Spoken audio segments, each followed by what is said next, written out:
Hey everyone, it's Ahmet with Down2Trade. It's July 8th, 2022. We were in and out of the market this morning for a quick 1% return in 17 minutes.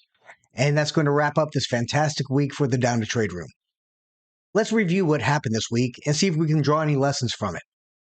First, on a macro level, we read the minutes of the June Fed meeting on Wednesday, in which they emphasized the need to continue to tighten monetary policy in order to fight inflation. This had the possible and, in my opinion, the likely chance of dooming the economy into recession. The Fed finds itself between a rock and a hard place, of its own making, of course. The rock being a recession with millions of Americans possibly losing their jobs and people struggling to put food on the table. And the hard place being the US dollar losing its position as the world's reserve currency, or even worse, hyperinflation.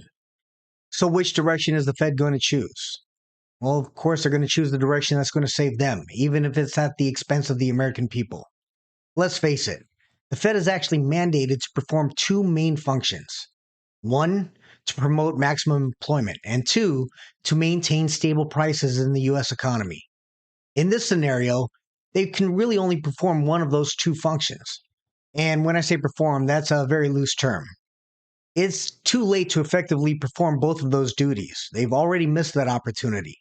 So why would they choose to maintain the US dollar as a world reserve currency? Because they know that the country that controls the money controls the power. Some might suggest that our military power is what maintains our world dominance. But the truth is, we only have the strongest military in the world because we spend so much money on it, which I have absolutely no problem with. This was actually me many years ago, so I'm all for the US military. But if we lose our dominance of the world currency, we will cease to be able to have the world's strongest military. That said, the Fed is going to choose deflation in order to protect the US dollar, even at the expense of their other mandate of promoting maximum employment. Their less than perfect monetary policy has allowed them to fail on both of these fronts. Now, in a last ditch effort, they've been attempting to fight inflation by reducing the Fed balance sheet and by raising the Fed funds rate by 1.5 basis points so far this year. And this week, they announced that another 75 basis points is likely here in July. What struck me the most this week was Fed Chair Jerome Powell's comments about inflation. He remarked on Wednesday that we now understand better how little we understand about inflation.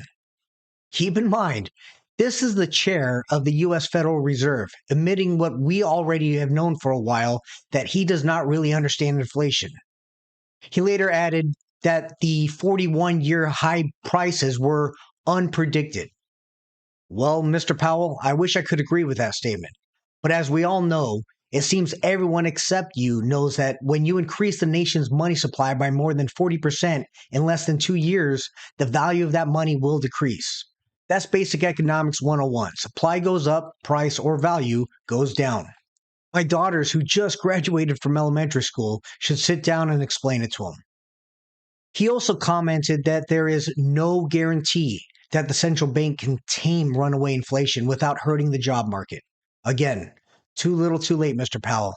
Okay, I'm going to stop my rant there because I don't want this video to be 2 hours long. But all this is to say that the short to midterm future is likely to be volatile, to say the least. I've been calling for a 30% correction in the market since December. And last month, we dropped to almost 25% from January's all-time highs. Now, I've personally been poised to get back into the market when the S&P gets down to around 3,400. And we're almost there. Okay, so that's my macro perspective. Now it's time to get down to trading.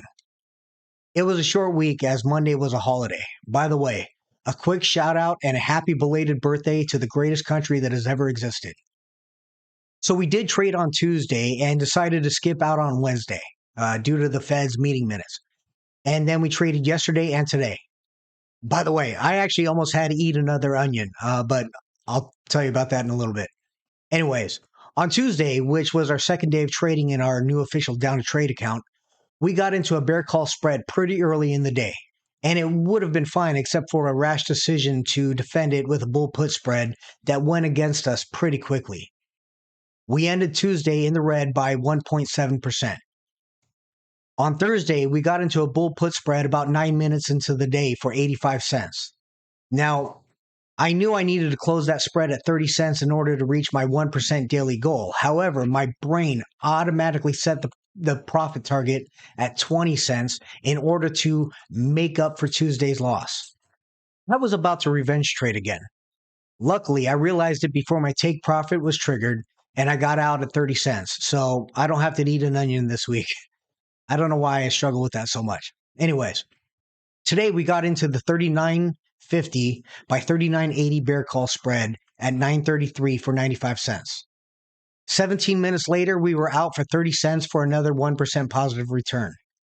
By the way, a quick side note, you might be wondering how yesterday we made 1% by capturing 55 cents, and today we captured 65 cents for the same 1% return. Well, the truth is I forgot to change my default order size for this new account.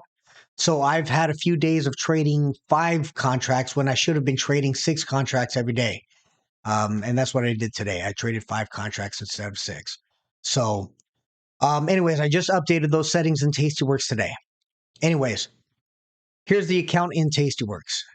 As you can see, we were at $575 profit for the month so far. That extra 7 cents is from a regulatory fee adjustment on July 2nd. Oh, by the way, in order to account for these fee adjustments in the journal, I typically just add the 7 cents to the appropriate exit cost column. And I added a comment to that cell to indicate what that was for. So on the daily tab of the journal, you'll see that after paying commissions and fees, we are currently at about $360 profit for the month. That's 1.2% return for the month so far. It's a little lower than I had hoped for, but I didn't expect to have my red day already. Remember, I anticipate an 80 to 90% win rate, which means I expect to have one red day out of every 5 trading days. But having that one red day on the second day of the month put me in a little bit of a catch-up position, which I'm very confident will make up next week. In the expected return tab, you'll see the same returns. You might notice that our expected return for the rest of the year dropped to 57% when last week it said 58%. That's because we did not trade on Wednesday. So the formula that I created for this value assumes that we'll trade every day possible, or every trade day possible. So in other words, every same day expiration available on the S&P index. So my possible return last week was 58%, but after missing Wednesday, my possible return is now only 57%, and that's just kind of how the math works out. Anyways, it's actually been a fun short week. I can't wait to do it again next week. Oh, by the way, next week we actually do have some scheduled maintenance to perform on our newly launched room, so we might not be trading all days next week. Now, everybody in the beta trade room is already aware of this, but this should not happen anymore after next week. Anyways, if you like this video, please let us know in the comments below. Don't forget to like and subscribe and hit that thumbs up button. If you'd like to learn more about our room, visit us at Down2Trade.com, and I can't wait to see you there. Take care and happy trading.